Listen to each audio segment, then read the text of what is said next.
Yeah, yeah, yeah, yeah. Assalamualaikum warahmatullahi wabarakatuh. Perkenalkan, nama saya Bile Hamzah. Di sini saya akan membahas beberapa soal kasus mata kuliah algoritma dan struktur data. Langsung saja kita masuk ke kasus yang pertama. Dari soal ini kita simpulkan, misal kita ada di dunia Konoha, kita ini seorang insinyur sistem di Kementerian Perhubungan.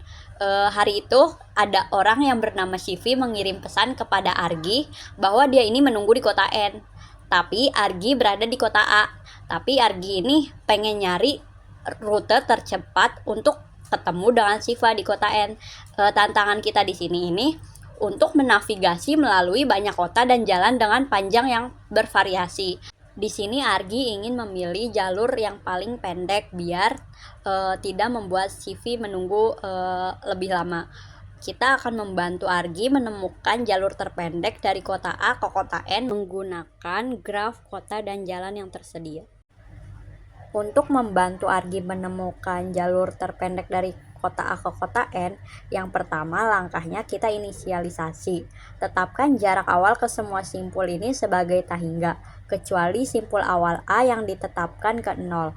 Tetapkan semua simpul sebagai tidak terkunjungi. Tetapkan simpul awal sebagai simpul saat ini. Yang kedua, iterasi. Untuk simpul saat ini, periksa semua tetangganya yang dapat dijangkau. Hitung jarak baru dari simpul awal ke setiap tetangga. Jika jarak baru lebih kecil dari jarak yang saat ini, tercatat untuk tetangga tersebut perbarui jarak yang lebih kecil. Setelah memeriksa semua tetangga dari simpul saat ini, tandai simpul saat ini sebagai telah dikunjungi. Simpul yang telah dikunjungi tidak akan diperiksa lagi.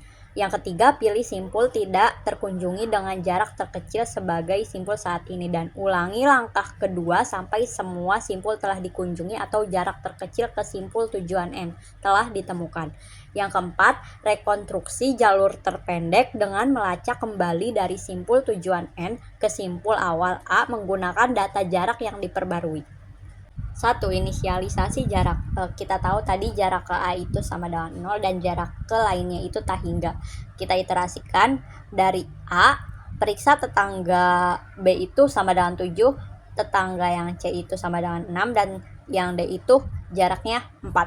Tandai A yang sebagai telah dikunjungi. Setelah kita iterasikan sesuai langkah algoritma, ketika sampai pada simpul N, jarak minimum ke N ini akan ditemukan dan kita akan melacak kembali jalur yang paling terpendek.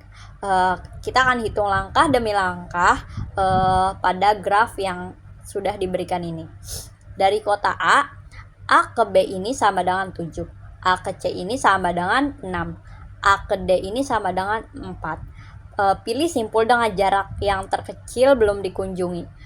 Pilih D karena jarak yang paling terkecil sama dengan 4. Kita lanjutkan, D ke F itu 14. 4 ditambah 10 sama dengan 14. Dan D ke E itu sama dengan 13. Kunjungan C ke E itu 8 dan C ke F itu sama dengan 11. Maka pembaruannya F sama dengan 11 yang lebih pendek dari 13. Kunjungan B itu dari B ke E itu 10, maka tidak ada pembaruan karena 8 lebih pendek dari 10. Kunjungan E ke G itu sama dengan 9, E ke H itu sama dengan 16, dan E ke I itu sama dengan 12. Kunjungan F ke H itu 14, F ke I itu 13, F ke J itu 12. Kunjungan I ke L itu 19, I ke M itu 22. Kunjungan J ke M itu 18. Selanjutnya kunjungan H ke K itu 21 dan H ke L itu 16. Terakhir kunjungan L ke N itu 22, maka hasil akhirnya jarak terpendek dari A ke N adalah 22. Jalur terpendek dapat dilacak dari N ke A melalui petunjuk yang telah kita gunakan selama pembaruan jarak, yaitu kita dapat A ke C ke F ke J ke L ke N. Jadi Argi dapat menggunakan jalur ini untuk segera bertemu dengan Shivi. Selanjutnya kita punya soal kedua, yaitu bilangan prima yang bisa dipotong dari kiri adalah bilangan yang tidak ada angka 0 di dalamnya, dan kalau kita buang digit pertama itu secara berurutan sampai tinggal digit terakhir, hasilnya akan tetap bilangan prima. Sebaliknya, bilangan prima yang bisa dipotong dari kanan adalah bilangan yang juga tidak ada angka 0 di dalamnya, dan kalau kita buang digit terakhir satu persatu sampai tinggal digit pertama, hasilnya juga tetap akan bilangan prima. Jadi tantangan kita di sini menerima sebuah angka dan mengembalikan hasil sebagai satu kalau angkanya cuma bilangan prima yang bisa dipotong dari kiri atau balikin left. Dan yang kedua, kalau angkanya cuma bilangan prima yang bisa dipotong dari kanan, kita balikin ke right. Yang ketiga itu kalau angkanya memenuhi kedua kriteria di atas, kita balikin ke both. Kalau tidak memenuhi salah satu kriteria, balikin ke false. Selanjutnya kita akan membahas jawaban atas kasus yang sudah dijelaskan tadi. Pertama, kita akan membuat kelas array stack terlebih dahulu. Ini untuk mengimplementasikan struktur data stack menggunakan list. Lalu selanjutnya kita buat dev init yang fungsinya untuk membuat stack kosong. Self data ini adalah list yang menyimpan elemen-elemen dari stack. Setelah itu, kita kembalikan jumlah elemen dalam stack dengan mengembalikan panjang dari self data menggunakan devlen. Kita kembalikan true jika stack kosong menggunakan isEmpty, lalu panjang self data ini adalah 0. Kita tambahkan elemen E ke atas stack dengan menambahkannya ke akhir list self data menggunakan devpush. Selanjutnya kita akan mengembalikan elemen di atas stack tanpa kita menghapusnya, dan jika stacknya kosong, fungsi ini akan mengeluarkan pengecualian empty. Selanjutnya kita masuk ke fungsi bilangan prima. Fungsi ini untuk memeriksa apakah suatu bilangan n ini bilangan prima. Bilangan n adalah prima jika dia tidak memiliki faktor selain 1 dan dirinya sendiri. Jika n kurang dari 2, maka n bukan bilangan prima. Fungsi ini memeriksa faktor dari 2 hingga akar kuadrat dari n. Jika ditemukan faktor selain 1 dan n, maka n bukan bilangan prima. Selanjutnya di sini kita buat fungsinya untuk mengecek bilangan prima yang dapat dipotong dari kiri. Setelah itu kita masuk ke fungsi untuk mengecek bilangan prima yang dapat dipotong dari yang kanan. Selanjutnya kita masuk ke fungsi utama untuk menentukan jenis bilangan prima. Dan ini untuk penggunaannya kita dapat tahu bahwa 3797 kedua kriterianya terpenuhi, maka outputnya adalah both, dan 37 hanya bisa dipotong dari kanan, maka outputnya adalah right, dan 739 hanya bisa dipotong dari kiri, maka outputnya adalah left. 23 ini tidak memenuhi kedua kriterianya, maka outputnya adalah false. Lanjut ke soal yang ketiga. Kita mempunyai kasus yang berjudul perjalanan tak terlupakan. Di sebuah kota kecil terdapat sebuah kelompok wisatawan yang ingin menjelajahi beberapa tempat wisata terkenal di kota tersebut. Untuk memastikan mereka tidak melewatkan satu tempat pun dan mengikuti urutan perjalanan yang tepat, mereka memutuskan untuk menggunakan linked list untuk menyimpan urutan tempat yang akan mereka kunjungi.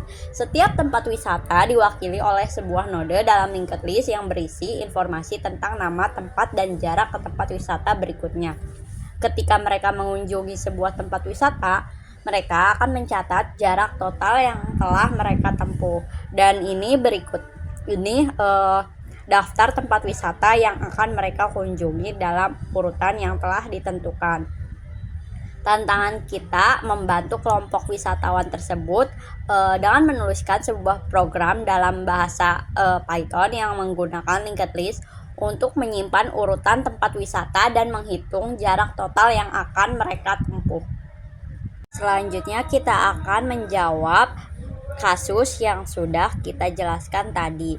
Pertama, kita buat kelas note yang mempresentasikan setiap tempat wisata. Dan init ini adalah konstruktor yang menginisialisasi atribut name, distance, dan next. Name menyimpan nama tempat wisata, dan distance ini menyimpan jarak ke tempat wisata berikutnya. Next adalah pointer yang menunjuk ke node berikutnya dalam linked list. Selanjutnya kita buat kelas linked list untuk mengelola node-node yang ada, dan init ini adalah konstruktor yang menginisiasi atribut head. Head ini menunjuk ke node pertama dalam linked list. Selanjutnya kita menggunakan metode append. Append adalah metode untuk menambahkan node baru di linked list, dan new node di sini adalah node baru yang dibuat dengan nama dan jarak yang diberikan. Jika linked list kosong, head adalah node baru menjadi kepala head. Jika linked list tidak kosong, node baru ditambahkan di akhir linked list dengan mencari node terakhir last node dan menetapkan next dari node terakhir ke node baru. Selanjutnya, metode calculate total distance. Calculate total distance ini adalah metode untuk menghitung jarak total yang ditempuh. Total distance-nya kita mulai dari 0, dan metode ini menelusuri linked list mulai dari head, menambahkan distance dari setiap node ke total distance, dan berpindah ke node berikutnya hingga mencapai akhir linked list.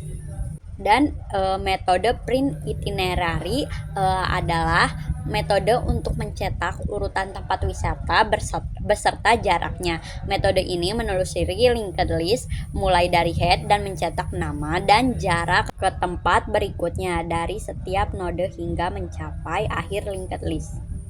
Dan ini untuk penggunaannya, yang pertama membuat linked list dan menambahkan tempat wisata, lalu kita cetak urutan tempat wisatanya dan hitung cetak jarak total yang ditempuh. Linked list itinerary dapat dibuat dan tempat wisata ditambahkan ke dalamnya menggunakan metode append. Urutan tempat wisata dicetak menggunakan metode print itinerary, dan jarak total yang ditempuh dihitung menggunakan metode calculate total distance, dan hasilnya dicetak. Dari fungsi-fungsi di atas dapat kita tarik kesimpulannya, solusi yang diberikan menggunakan struktur data linked list untuk menyimpan urutan tempat wisata beserta jaraknya. Dengan memanfaatkan kelas node dan linked list, kelompok wisatawan dapat mencatat dan menelusuri urutan perjalanan mereka. Bisa kita lihat dari sini bahwa jarak total yang ditempuh wisatawan ini adalah 14,5 km. Selanjutnya kita masuk ke kasus yang keempat, yaitu manajemen antrian di taman hiburan. Misal kita adalah seorang insinyur sistem yang bekerja di sebuah taman hiburan besar yang baru saja membuka wahana roller coaster baru yang sangat populer. Setiap hari ribuan pengunjung datang untuk menikmati wahana ini, dan manajemen antrian menjadi sangat penting untuk memastikan semua pengunjung mendapatkan pengalaman yang menyenangkan tanpa harus menunggu terlalu lama. Tantangan kita yang pertama itu mengelola antrian prioritas dari ketiga tiket, reguler, VIP, dan super VIP. Selanjutnya kita mendefinisikan kelas antrian roller coaster. Kelas ini bertanggung jawab untuk mengelola antrian pengunjung sesuai dengan jenis tiket mereka. Selanjutnya kita menggunakan metode definite. Metode ini adalah konstruktor yang menginisialisasi atribut self antrian yang merupakan kamus dictionary dengan 3 jenis tiket, yaitu super VIP, VIP, dan reguler. Setiap jenis tiket memiliki antrian sendiri yang diimplementasikan menggunakan deque. Selanjutnya kita pakai metode tambah pengunjung dengan def pengunjung. Metode ini menerima sebuah pengunjung dalam bentuk dictionary dan menambahkannya ke antrian yang sesuai dengan jenis tiketnya. Selanjutnya lagi kita metode ambil pengunjung. Ini untuk mengeluarkan pengunjung dari antrian sesuai dengan prioritas tiket mereka, mulai dari antrian super VIP dan VIP dengan reguler. Jika antriannya tidak kosong, pengunjung pertama dikeluarkan menggunakan metode pop left dari Dekwe. Jika semua antrian kosong, metode ini mengembalikan non. Def status antrian ini mengembalikan status terkini dari antrian dalam bentuk kamus di mana kuncinya adalah jenis tiket dan nilai adalah daftar pengunjung dalam antrian tersebut. Selanjutnya kita inisialisasi objek antrian roller coasternya. Kita masukkan daftar pengunjungnya. Ini adalah contoh data pengunjung yang berisi informasi ID, jenis tiket, dan waktu kedatangannya. Selanjutnya kita tambahkan pengunjung ke antriannya. Kode ini for pay in pengunjung ini menambah setiap pengunjung dalam daftar pengunjung ke antrian menggunakan metode tambah pengunjung. Lalu kita print menampilkan status antriannya. Lalu mengeluarkan pengunjung sesuai prioritas. Dari kode di atas dapat kita lihat antriannya sesuai dengan jenis tiketnya seperti Super VIP, VIP, dan reguler. Selanjutnya untuk poin kedua, penyeimbangan waktu tunggu. Setiap pengunjung memiliki waktu tunggu maksimumnya itu reguler 30 menit, VIP 20 menit, Super VIP 10 menit. Kita akan membuat sistem yang dapat memantau dan menyesuaikan waktu tunggu untuk memastikan tidak ada pengunjung yang menunggu lebih lama dari waktu maksimum yang ditentukan. Pengunjung yang menerima kompensasi akan mendapatkan prioritas pada antrian berikutnya. Pertama, kita inisialisasi kelas dan antriannya terlebih dahulu. Import libraries ini untuk mengimport Dekwe dari collection untuk antrian daytime dan time delta untuk mengelola waktu. Kelas initialization-nya kelas antrian roller coaster memiliki dua atribut utama. Self antrian itu dictionary berisi 4 antrian, Super VIP, VIP reguler sama kompensasi menggunakan Dekwe. Dan selanjutnya self waktu tunggu max dictionary berisi waktu tunggu maksimum untuk setiap jenis tiket. Kita tambahkan pengunjung ke antrian menggunakan metode tambah pengunjung. Kita akan mendapatkan jenis tiket dari pengunjung, menambahkan waktu kedatangan saat ini daytime now sebagai waktu tunggu, menambahkan pengunjung ke antrian sesuai jenis tiket. Selanjutnya kita akan memeriksa waktu tunggu menggunakan metode cek waktu tunggu. Di sini iterasinya melalui setiap jenis tiket dalam antrian. Kita akan mengambil pengunjung dari antrian menggunakan def ambil pengunjung. Di sini kita panggil cek waktu tunggu untuk memperbarui antrian dan mengambil pengunjung dari antrian sesuai prioritas Super VIP, VIP reguler. Dan kita akan kembalikan non jika semua antriannya kosong. Kita inisialisasi dan simulasi dan ini data pengunjung yang kita dapat kita masukkan ke inputan. Selanjutnya ini kita tambah pengunjung ke antrian, lalu simulasi waktu tunggu dengan menunggu beberapa detik. Lalu kita tampilkan status antrian, print status antrian sebelum ambil pengunjung, lalu kita ambil pengunjung sesuai prioritasnya. Tampilkan lagi status antrian setelah mengambil pengunjung. Lalu kita akan menampilkan antrian kompensasi. Dapat kita simpulkan status antrian sebelum ambil pengunjung bisa kita lihat salah satunya Super VIP, total pengunjungnya ada 33 dan pengunjung pertama itu ID 3 datang pada 9 lebih 5 menit. Pengunjung terakhirnya ID 99 datang pada 14 lebih 25 menit. Waktu tunggu rata-rata di atas 5 jam, ditandai dengan waktu kedatangan dan waktu saat ini 5 jam lebih. Status antrian setelah ambil pengunjung itu tidak ada dan antrian kompensasinya pun tidak ada. Selanjutnya untuk poin yang ketiga, kita optimalisasi kapasitas wahana. roller coaster hanya dapat menampung 24 orang dalam satu perjalanan, dan kita harus mengelola antrian untuk memastikan setiap perjalanan roller coaster ini diisi dengan seoptimal mungkin tanpa kita melanggar aturan prioritas tiket. Yang ketiga itu, jika memungkinkan, setiap perjalanan harus diisi oleh kombinasi pengunjung dari ketiga jenis tiket untuk menjaga kepuasan pelanggan. Sistem harus bisa menangani situasi di mana jumlah pengunjung dalam antrian tidak mencukupi untuk mengisi 24 tempat dalam satu perjalanan. Kelas antrian roller coaster menggunakan metode init. Self antrian di sini menginisialisasi antrian untuk setiap jenis tiket menggunakan dekwe yang memungkinkan menambahkan dan menghapuskan elemen dari kedua ujungnya dengan efisien. Self waktu tunggu max ini mendefinisikan batas waktu tunggu maksimal untuk masing-masing jenis tiket. Self kapasitas max menyimpan kapasitas maksimal roller coaster yaitu 24 orang per perjalanan. Dev tambah pengunjung. Ini menambahkan pengunjung ke antrian berdasarkan jenis tiketnya, menyimpan waktu ketika pengunjung masuk ke antrian dengan menggunakan daytime now. Selanjutnya kita cek waktu tunggu menggunakan cek waktu tunggu metode, lalu kita ambil pengunjungnya.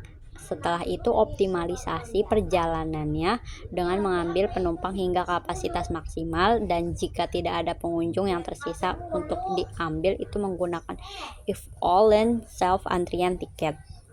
Kita kembalikan status antrian saat ini dalam bentuk dictionary dengan setiap jenis tiket berisi daftar pengunjung yang ada dalam antrian menggunakan status antrian method. Di sini kita tambahkan semua simulasinya. Bisa kita lihat ini merupakan output dari kode yang sudah kita cari tadi. Ini ada 28 orang untuk yang menaiki roller coasternya. Selanjutnya kita masuk poin keempat dan kelima. Bisa kita lihat kode-kodenya untuk mendapatkan penanganan yang tidak seimbang itu kita harus memastikan minimal 20% adalah reguler dan ambil penumpang hingga kapasitasnya maksimal. Jika tidak ada pengunjung yang tersisa untuk diambil, kita cek apa jumlah reguler kurang dari minimum. Kita inisialisasi antriannya, lalu kita masukkan data yang sudah kita punya, data pengunjung sama seperti sebelumnya. Didapat outputnya penumpang yang naik ID 3 tiket super VIP, ID kedua tiket VIP. Ini adalah penumpang yang naik roller coasternya. Ini untuk kode yang poin kelima. Kita dapat melihat status antrian super VIP, VIP, reguler, dan kompensasi ini dalam berbentuk list.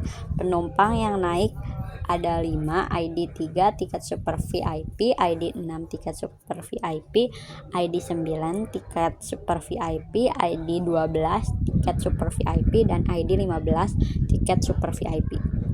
Bisa kita lihat ini adalah diagram batang untuk waktu tunggu rata-rata berdasarkan jenis tiket, dan ini diagram Venn untuk distribusi jenis tiket dalam antrian. Alhamdulillah semua kasus sudah terjawab semua. Kurang lebihnya mohon maaf. Wabillahi taufik wal hidayah. Wassalamualaikum warahmatullahi wabarakatuh.